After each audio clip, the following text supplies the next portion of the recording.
What's going on, YouTube? Low Pros 11, San Pedro Silver back with you. Another show and tell of the last 2 days. As I was saying, I wanted to start getting a little more 1/10 ounce pieces of gold and try to just get one a week or a couple a week if I can.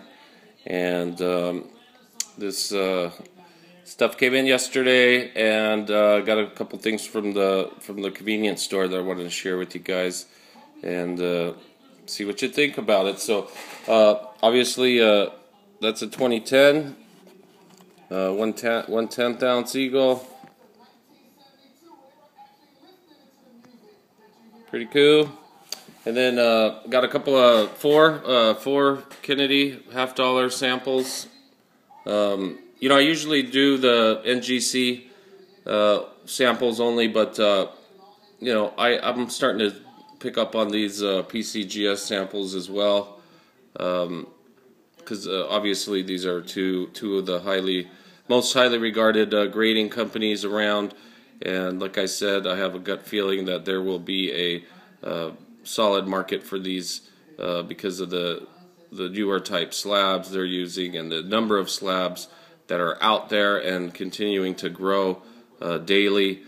I have a feeling these will be like old Coca-Cola bottles or old, you know, just because there's not so many of them around.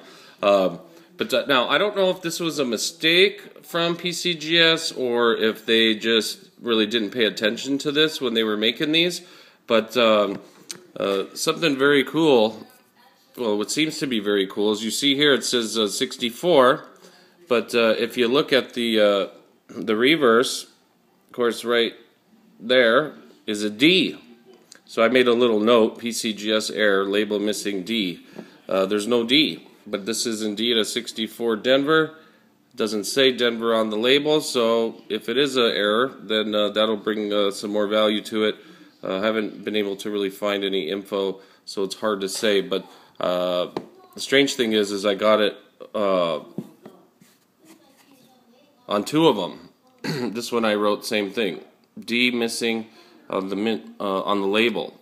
See, no D here, but if you look on the coin, you can see the D. So kind of interesting. So not only did I get a few sample slabs, I got two of them that may or may not be errors. We'll see. Once I find it, maybe I'm going to call them or find out what's going on. And then thirdly, I want to show you guys the beautiful. I'm wearing a glove here and I'm not using it. Anyway, I got a really cool 5 ounce proof 2010 Libertad. Of course, there was only 2,000 of these made in that year. For the 5 ounce proof, so got some obvious numismatic value to them, and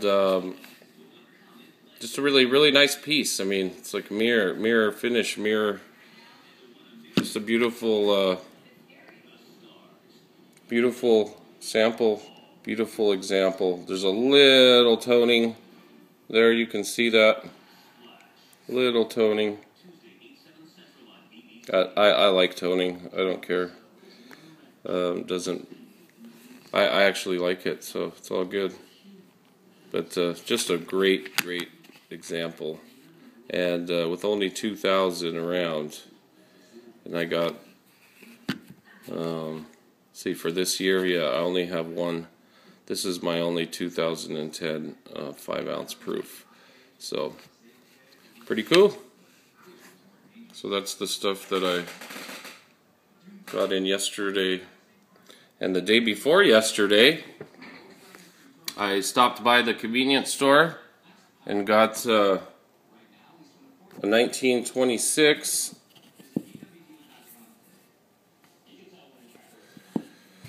I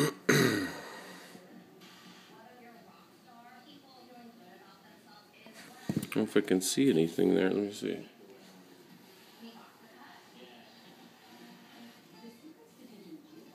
No, it looks like it's a P. 1926 Philadelphia. I got a 1882 Philadelphia Morgan. An 1899 New Orleans Morgan. Got a that's a Philadelphia 1885, and a 23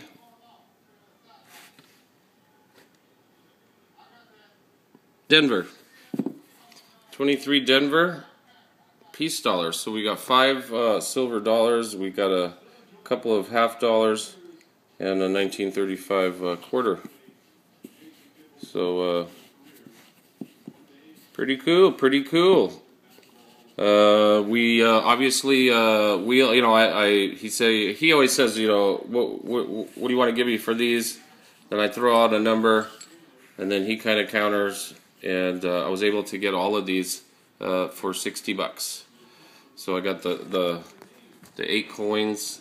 You know, to him it's $6.25, but you know, like I say, I do show him the value on eBay, and you know, people use these as you know, face value over the years. So to him, it's, like I said, it's $6.25, but you know, I'm telling him, you know, he's looking for 2 times spot. I'm trying to, you know, get him to do it at like 10 times spot, because I don't want to rip the guy off, you know, and I'm trying to teach him at the same time, but he really has no interest in keeping them. He was really happy to get $60 for this, and obviously I was really happy. Some of these dates, even for a more, you know, these aren't obviously in the best shape, but some of the years and mint marks, you know, people are getting 30, 40